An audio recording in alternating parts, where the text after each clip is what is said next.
അപ്പൊ ഞാൻ വിട്ടേക്കുവാ. 2 ദിവസം പോയത് അറിഞ്ഞില്ല. എനിക്കൊരു 10 വയസ്സ് കുറഞ്ഞ പോലെ തോന്നുന്നു.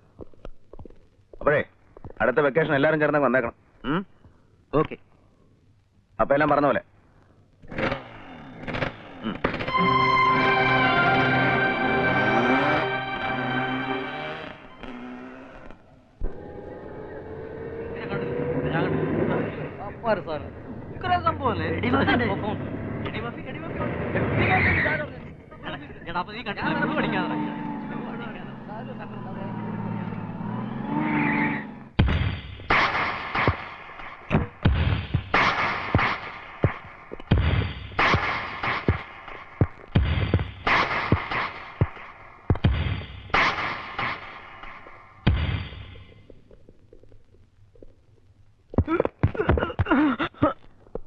നിന്റെ ചേട്ടനൊരുത്തിന് ഇവിടെ വന്ന് വിലസിയെന്ന് കേട്ടല്ലോ.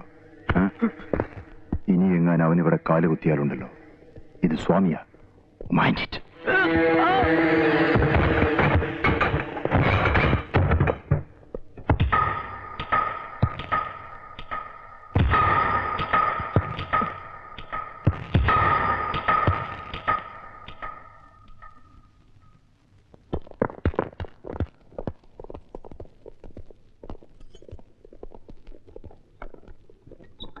ഏയ്, എന്റെ കീ കാണുന്നില്ല.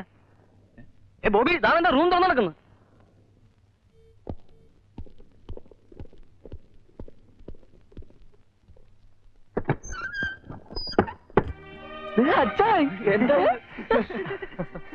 ഓ, ഞാൻ പോയില്ലടാവേ.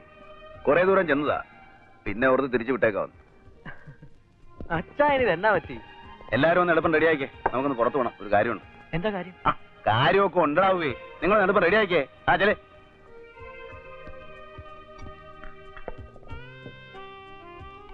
ഞാൻ പറയുമ്പോ കളിയായിട്ട് എടുക്കരുത്. സംഭവം വളരെ സീരിയസാ. ഞാൻ ഒരുപാട് ആലോചിച്ചു. ജോണിച്ചായ, വെറുതെ ഞങ്ങൾ ടെൻഷൻ അടിപ്പിക്കാതെ കാര്യം പറ. വാക്കറെങ്കിലും പറയുന്നു. എനിക്ക് സീറ്റ് കിട്ടുകയാണെങ്കിൽ ഞാനും കൂടെ നിങ്ങളുടെ കോളേജിൽ അങ്ങ് ജോയിൻ ചെയ്താലോ എന്ന് ആലോചിക്കുക. ഐഡിയ കൊള്ളാം, പക്ഷേ അഡ്മിഷൻ കിട്ടുമോ? ഏയ്, അത് നടക്കില്ലെന്ന്. എന്താ നടക്കാത്തത്? ഏജാണ് പ്രശ്നം. നടന്ന് കിട്ടിയാ നമ്മളൊരു കലക്ക് കലക്കും. ഇതെന്താ ഇപ്പൊ ഇങ്ങനെ ഒരു തോന്നൽ വരാൻ? എനിക്ക് മടുത്രാവേ. തോട്ടത്തിലെ ആ ഒരു എത്ര കാലം ഇത് ഇവിടെ വന്ന് നിങ്ങളുടെ കൂടെ കഴിയുമ്പോ കൊതിച്ചു പോവാ. നടക്കുമെന്നുള്ള പ്രതീക്ഷയില്ല. എന്നാലും പ്രിൻസി ഒന്ന് കണ്ടാലോ? അത് നല്ല ഐഡിയ. അയ്യോ സാറേ, കുടിക്കണോ?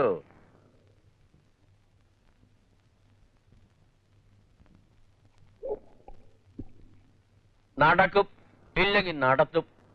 മനസ്സിലായില്ലേ? ഞാനാ പറയുന്നത്. ഇവിടുത്തെ വിദ്യാഭ്യാസ മന്ത്രി ഉണ്ടല്ലോ, അയാൾ എന്റെ സ്റ്റുഡന്റാ.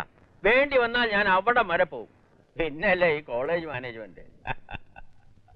ജോണി, താൻ ധൈര്യമായിട്ടിരിക്കുക.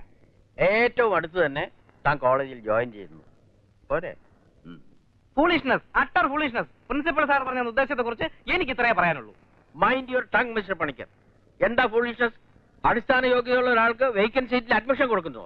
അല്ല സാർ, അഡ്മിഷൻ കൊടുക്കുന്നതിന്റെ അല്ല, അയാളുടെ പ്രായം. എന്താ പ്രായത്തിന്? Is only 36. ഈ പ്രായത്തിൽ അയാൾ തുടർന്ന് പഠിക്കാൻ മുന്നോട്ട് വരികയല്ലേ? അപ്പൊ ആ സ്പിരിറ്റിനെ നമ്മൾ അപ്രീഷിയേറ്റ് ചെയ്ത് അയാൾക്ക് വേണ്ട പ്രോത്സാഹനം നൽകുകയല്ലേ വേണ്ടത്? എല്ലാം ശരി, പക്ഷെ ഈ പറയുന്ന ജോണി വർഗീസ് കുഴപ്പക്കാരനാണ്. കഴിഞ്ഞ ദിവസം അയാൾ ഈ ക്യാമ്പസിൽ ഉണ്ടാക്കിയ കുഴപ്പങ്ങൾ സാറിന് ഓർമ്മയുണ്ടല്ലോ. നിർത്തണം മിസ്റ്റർ.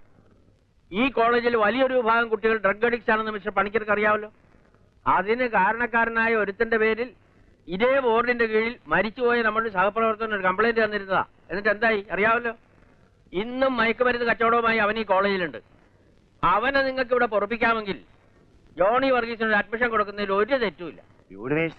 യൂണിവേഴ്സിറ്റി തീരുമാനമൊക്കെ പുറകെ വരും. പക്ഷെ അടുത്ത വർക്കിംഗ് ഡേ മുതൽ Johnny Varghese first DC economics ക്ലാസ്സിൽ ജോയിൻ ചെയ്തിരിക്കും. അതെന്റെ തീരുമാനമാണ്. 31, 32, 33, 34. 41. സാറേ, ഞാൻ തന്നെയാണ് 34. So what? വായിൽ വെളിയിൽ കൂവയാണ് വേണ്ടത്.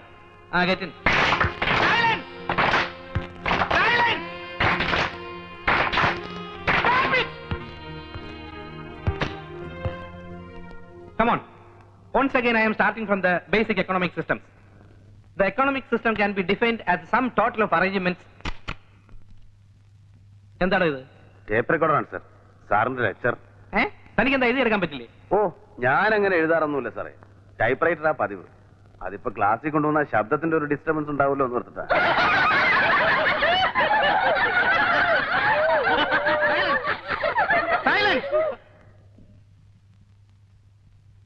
The economic systems can be defined as the sum total of the arrangements made for production and distribution of goods and services. You know, there are three: capitalism, socialism, and mixed economy. You know, America is a good example for capitalism, Russia for socialism, and our country is a mixed one. Sir, What? sir, I have a doubt. വെറുതെ ഷൈൻ ചെയ്യാൻ വേണ്ടി മണ്ടത്തരം എഴുന്നള്ളിക്കല്ലേ? എന്താ തന്റെ ഒരു doubt? സാറേ, ഈ capitalism, socialism, mixed economy എന്നിങ്ങനെ തരംതിരിക്കുന്നുണ്ടല്ലോ. അതിന് ഉദാഹരണമായിട്ട് സാറ് പറഞ്ഞ 3 രാജ്യങ്ങളിലും ആ വ്യവസ്ഥകളുടെ അടിസ്ഥാന തത്വങ്ങൾ ലംഘിക്കപ്പെടുന്നില്ലേ? ഉദാഹരണത്തിന് അമേരിക്ക മുതലാളിത്ത രാജ്യമാണെന്ന് പറയുന്നു. പക്ഷെ അവിടെ ടാക്സേഷൻ ഇല്ലേ, ബഡ്ജറ്റിംഗ് ഇല്ലേ? അപ്പൊ വ്യക്തിഗതമായ ആദായത്തിന്റെ ഒരു വിഹിതം ഗവൺമെന്റ് പിടിച്ചു വാങ്ങുന്നുണ്ട്. What nonsense are you saying? You don't know the fundamentals of economics. I am talking about the baselessness of the fundamentals of economic science. In a capitalist country, production and distribution are entrusted to the individuals and organizations who is having a particular aim. Through budgetary provisions and taxation policies, is not the government trying to interfere in the free play of the capitalistic forces? If so, do we have a real capitalism in those countries? Now let us take the case of Russia or any other socialist country. Such a situation envisages social control over production and distribution there. Don't the workers get bonus there? Has it not created 2 classes of laborers? Don't some of them enjoy luxuries like cars and houses? If so, what is meant by the term collective ownership? A mixed economy is expected to ensure the combination of the points of both. But what about post and telegraph, information and broadcasting and railways, which are completely under state control? In that case, this classification is meaningless. Thank you, thank you.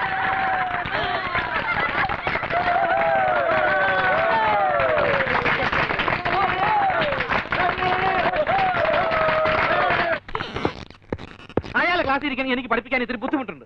ബുദ്ധിമുട്ടി ജോലി ചെയ്ത് ശമ്പളം വാങ്ങുന്നതല്ലേ പണിക്കരെ അന്തസ്സ്? അയാൾക്ക് admission വാങ്ങിക്കൊടുത്തതിന് സാറിന് എന്തോ കാര്യമായിട്ട് തടഞ്ഞിട്ടുണ്ടല്ലോ. പോകൃത്തരം പറയുന്നു. കേൾക്കണോ പുറത്ത്? Sir, I say get out.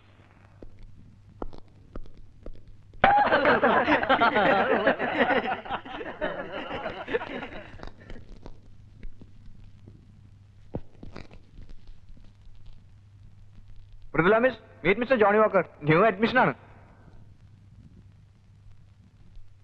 Miss ശരിക്കും ചേട്ടാന്ന് വിളിക്കണം. Silence. In the last class, I told you about one Alfred Noyes, whose works are not mentioned in the major poetries. But one of his poems, The Highwayman, is a lovely romantic work about which we shall go through in this class. The wind was a torrent of darkness among the gusty trees. The moon was a ghostly galleon tossed upon cloudy seas. The road was a ribbon of moonlight over the purple moor, and the highwayman came riding, riding, riding. The highwayman came riding up to the olden door.